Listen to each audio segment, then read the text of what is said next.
Phone में जितने आपके नंबर हो, सबको ये कहना है कि हमें दिल्ली कूच करना है और नरेंद्र मोदी के इस्तीफे तक तौकीर तो बैठेगा। तुम आओ या ना आओ, इंशाल्लाह तौकीर या तो जान जाए या नरेंद्र मोदी जाए, इसमें से दूसरा कोई तीसरा कोई रास्ता नहीं है।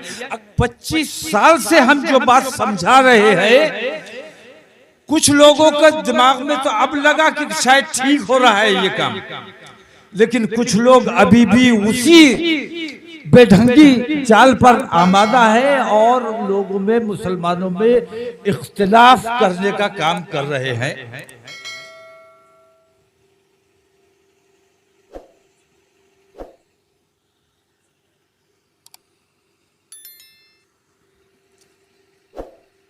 मैंने आज तक जो कुछ भी किया है, मुझे ये महसूस होता है कि मैं उन तमाम अपने कोशिशों में पूरी तरह से नाकाम हूं,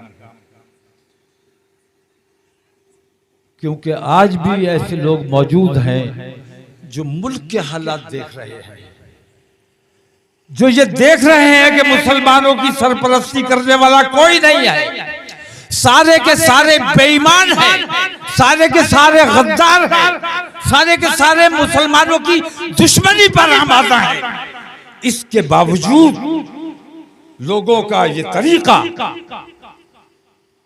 कहां ले जाना चाहते हैं मुसलमानों को, क्या करना चाहते हैं। इत्तेहाद मिल्लत के हवाले से मैं सिर्फ इतना कहना चाहूंगा कि इत्तेहाद मिल्लत की कतई कोई जरूरत नहीं है, क्योंकि मैं पूरा मुल्क देख रहा हूं, पूरा मुल्क घूम रहा हूं और मैंने ये देखा है कि इत्तेहाद मिल्लत अल्हम्दुलिल्लाह पूरी तरह कायम है अवामी तौर पर। जब भी कुरान अज़ीम की कहीं बेहुरमती हुई, रसूल आज़म की शान में गुस्ताखी हुई, न कोई छोटा रहा न बड़ा रहा, न कोई बरेलवी रहा न देवबंदी रहा, तमाम मुसलमान बनकर एक और नेक बनकर सड़कों पर आए और एहतजाज करने का काम किया। अगर इत्तेहाद मिल्लत की जरूरत है तो इन उलमा में इत्तेहाद की जरूरत है, ये उलमा हमें तक़सीम करने का काम करते हैं। अगर इन उलमा का इत्तेहाद मुमकिन हो सका, मैं तो इत्तेहाद मिल्लत की बात करता हूं अल्हम्दुलिल्लाह और करता रहूंगा, क्योंकि ये सवाब का काम है, अल्लाह तबारक तआला का हुक्म है, रसूल आज़म का हुक्म है। हम अल्लाह का काम समझ कर करते हैं और जो अल्लाह का काम करते हैं वो सवाब दारैन का काम करते हैं। तो वो उलमा, मैंने अभी एक फोन आया मेरे पास कि आप नदवियों के जलसे में आ गए। मैंने कहा अखलाक की लिंचिंग हो गई, नासिर जुनैद जिंदा जला दिए गए, तुमने तकलीफ क्यों महसूस की? तुम्हें पता था किस मसलक के हैं? हमें तो यह पता चला कि मुसलमान के साथ जुल्म हुआ, मुसलमान को मार डाला गया, मुसलमान को बेइज्जत किया जा रहा है, मुसलमान की बहू बेटियों की इज्जतों से खिलवाड़ किया जा रहा है। हमने कभी, जब वो हमारे अंदर तफरीक नहीं करते जो मिल्लत के दुश्मन हैं, तो हमें क्या हक पहुंचता है? और वो लोग जो अपने घर में बैठकर, अपनी खानकाहों में बैठकर, अपने इदारों में बैठकर इस किस्म की गुफ्तगू करते हैं, मैं ये समझता हूं कि अपनी मिल्लत के सबसे बड़े गद्दार वो लोग। मसलक में किसी किस्म का इत्तेहाद नहीं हो सकता, ये हमने 1000 बार कहा है। अकायद में इख्तिलाफ नहीं हो सकता। मुझे शर्म आती है, आज 1000 बार ये बात बताई जा चुकी है कि हम मुत्तहिद वो तमाम लोग होंगे जिन्हें हिंदूवादी संगठन मुसलमान समझते हैं, जिन्हें हुकूमत मुसलमान समझती है। जब वो इनमें तफरीक नहीं करते तो इन तमाम को अपने मसाइल के लिए मुत्तहिद होकर खड़ा होना चाहिए। नमाज अपनी अपनी, अकीदा अपना अपना, अकीदे में कोई समझौता नहीं। लेकिन मुल्की मामलात में, मुसलमानों के मामलात में, मुसलमान पर हो रहे जुल्म सितम के मामलात में हम तमाम एक आवाज में खड़े होंगे और इत्तेहाद मिल्लत कायम करेंगे। ठीक है। हजरत बहुत अदब के साथ जलसों का वक्त निकल गया। मुझे अफसोस है कि जो जलसा मैंने 25 साल पहले किया था, उस वक्त अगर मेरी बात को समझ लिया होता तो आज जो हालात मुल्क के हैं ये हालात न बने होते। आज मुल्क में जो कुछ चल रहा है, अब जलसों का वक्त नहीं है। आप ट्रेन में जाएं, कब आपके किसी बुजुर्ग को दाढ़ी देखकर, उसकी टोपी देखकर उसको बेइज्जत कर दिया जाए, कब उसके साथ मारपीट की जाए, कहां आपके नौजवान की लिंचिंग कर दी जाए, आपकी बेटियों को मुर्तद बनाने की मुहिम चलाई जा रही है। मैंने तो हिंदूवादी संगठनों से कहा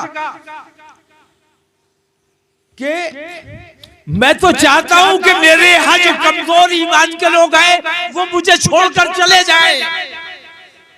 मुझे उनकी जरूरत नहीं है जो कौड़ियों में अपना ईमान बेच देते हैं। मुझे उनकी जरूरत नहीं है जो अपने थोड़े से फायदे के लिए अपना ईमान बेच देते हैं। मुझे सच्चे और पक्के मुसलमान की जरूरत है। तो ऐसे तमाम लोग, ये तो हिंदूवादी तंजीमें हमारा काम कर रही है। कमजोर ईमान के लोग चले जाएं, हमें बहुत खुशी होती है। लेकिन मैं हिंदू भाइयों से कहता हूं कि हमारी बेटियों को तुमने निशाना बनाया हुआ है। 2 लाख रुपए दिए जाते हैं, मुसलमान की लड़की ले आओ, शादी कर लो, 2 लाख रुपए दिए जाएंगे, नौकरी दी जाएगी, मकान दिया जाएगा। मैं कहता हूं ठीक है, ले जाओ मुसलमानों की लड़कियां, मगर ये बताओ कि वो हिंदू एक लड़का जो मुसलमान की लड़की ले जाता है, क्या हिंदू बेटी का उस पर हक नहीं है? अगर वो मुसलमान लड़की से शादी कर लेगा तो हिंदू बेटी कहां जाएगी, क्या करेगी?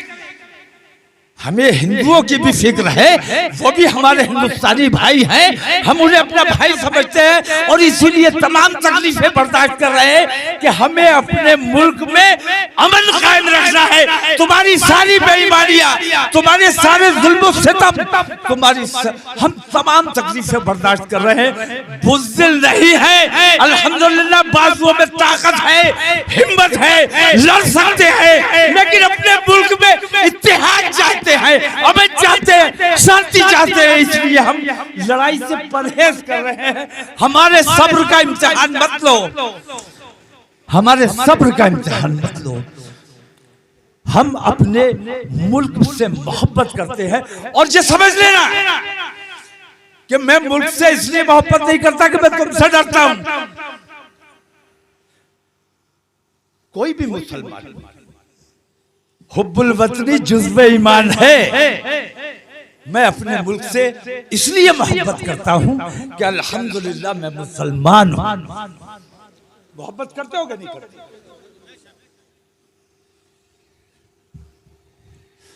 तो मैंने अभी अर्ज किया,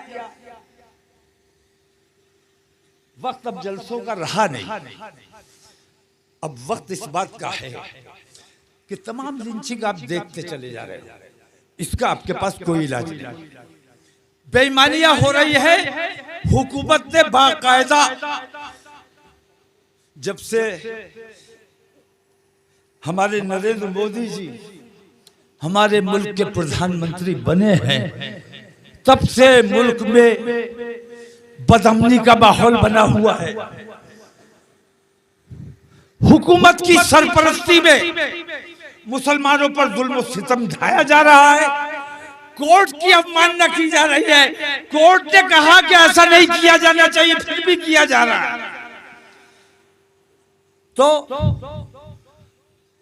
जो बेईमानियां हो रही है, हम सब्र कर रहे हैं अब हमें ये साबित करना है कि असल में हम कमजोर नहीं हैं, असल में हम बुज़दिल नहीं हैं, असल में हम अमन पसंद हैं।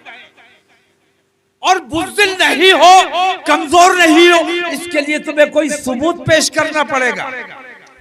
सबूत दोगे कि नहीं दोगे? अगर तुम बुज़दिल नहीं हो तो गांव में जलसा करके तुम अपनी बहादुरी साबित कर सकते हो। अगर बहादुरी साबित करनी है तो 20 करोड़ मुसलमान है हिंदुस्तान में, या 25 करोड़ मुसलमान है, या 15 करोड़ मुसलमान, 1% मुसलमान अगर ला इलाहा इल्लल्लाह कह के और अपने हाथ में तिरंगा झंडा लेकर दिल्ली के चलो मेरे साथ, दिल्ली बैठो, और जब तक नरेंद्र मोदी इस्तीफा नहीं देगा, हम अपने मुल्क से मोहब्बत करने वाले लोग नरेंद्र मोदी का इस्तीफा होने तक इंशाअल्लाह धरना देंगे दिल्ली में। बताओ कर पाओगे? जलसे में नारे लगा देना, हाथ उठा देना और बात है, लेकिन अगर वाकई तुम ये साबित करना चाहते हो कि हम अल्हम्दुलिल्लाह बुज़दिल नहीं है, हम जब निकलेंगे तो अगर हमारे साथ नाइंसाफी होगी, अगर हमारे नौजवान, हमारे उलमा तशरीफ फरमा है, मैंने बार बार ये बात कही है कि डरो उस वक्त से जिस वक्त हमारे नौजवान हमारे कंट्रोल से बाहर हो जाएं। डरो उस वक्त से जब हमारे नौजवान हमारे उलमा के कंट्रोल से बाहर हो जाएं। हम नहीं चाहते कि हमारे मुल्क में बदअमनी का माहौल बने।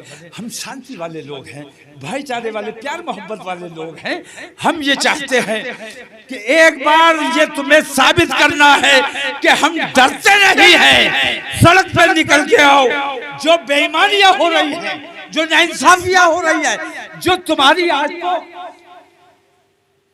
मुस्लिम पर ये वक्फ बोर्ड की जायदादों के हवाले से आपकी अभी तक जितना नुकसान किया गया है वो एक तरफ है, लेकिन ये बराह रास्त आपकी जड़ों पर हमला करने का काम किया है।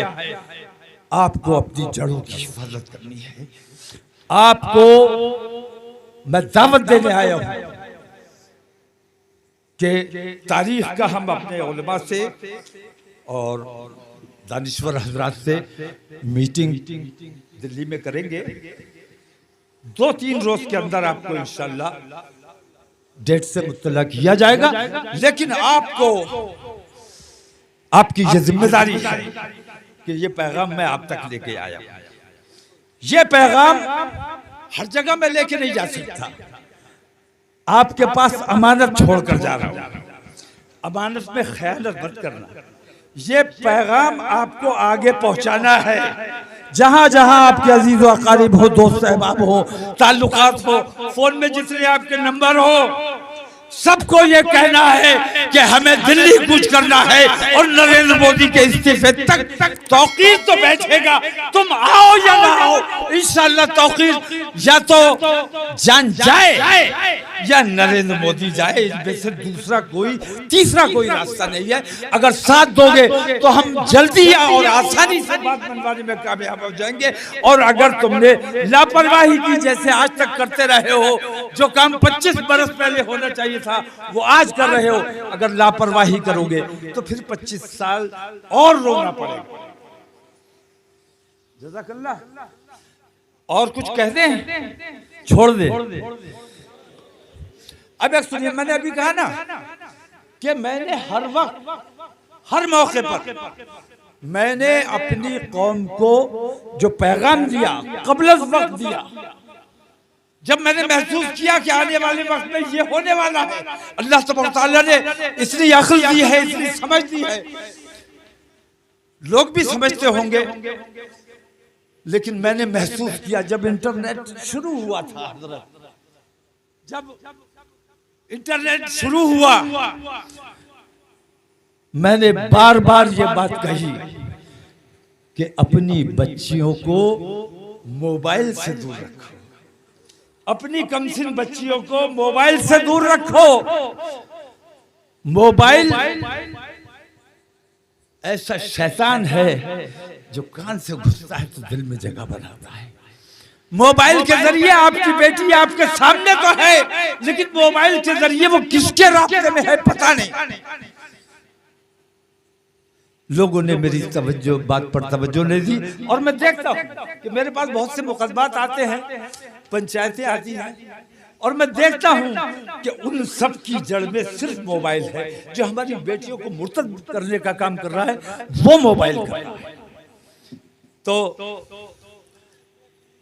हम जिस वक्त जैसी जरूरत पड़ी है हमने अपनी खिदमत पेश की है, और आज आपसे मैं इतना वादा लेकर जाना चाहता हूं कि तारीख का ऐलान होगा, आपके इल्म में आ जाएगी।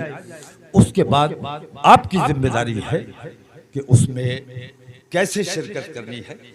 हमें पूरे मोहब्बत का, हुब्बुल वतनी का सबूत देना है।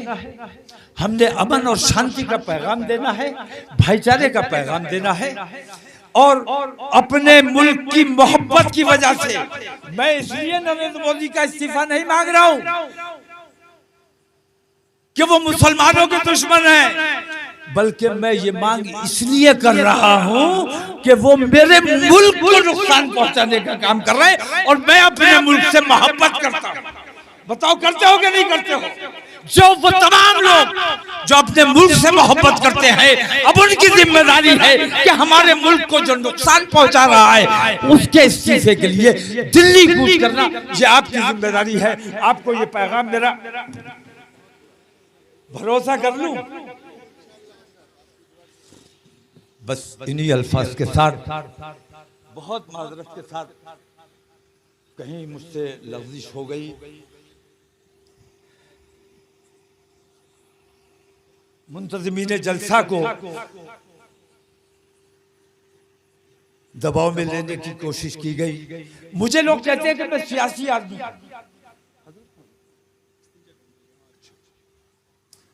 मुझे लोग कहते हैं मैं सियासी आदमी। मेरा अल्लाह जानता है कि मैं सियासत नहीं करता, मैं सिर्फ अपने मिल्लत की तक़वियत का काम करता हूं। सियासत अगर करूं तो एमएलए बन जाऊं, एमपी बन जाऊं, मिनिस्टर बन जाऊं, और बिना तुम्हारे पास आए, बिना ये पसीना बहाए सब कुछ हासिल किया जा सकता है। लेकिन जिस दिन मैंने इत्तेहाद मिल्लत बनाई उस दिन मैंने ये ऐलान किया था कि हिंदुस्तान के किसी हाउस का मेंबर नहीं बनूंगा, राज्यसभा नहीं चाहिए, एमपी नहीं चाहिए, कोई ओहदा नहीं चाहिए। हमें अपनी मिल्लत का वकार बुलंद करना है। हमारी मिल्लत के साथ जो जुल्म सितम हो रहा है हमें इससे निजात दिलानी है। बताइए ठीक है? तो इन्हीं अल्फाज के साथ मैं अपनी बात को खत्म करता हूं, और 4 मिसरे आपकी नजर करके जा रहा हूं कि हक के शहदाई हैं, हो कि नहीं हो? हक के शहदाई हैं, बातिल को कुचल डालेंगे। हक के शहदाई है, बातिल को कुचल डालेंगे, गर्दिशे दहर भी उलझी तो मसल डालेंगे, और हमने जिस दौर को चाहा है बदल डाला है, और इंशाअल्लाह जिस दौर को चाहेंगे। अल्लाह हाफिज, अस्सलाम वालेकुम।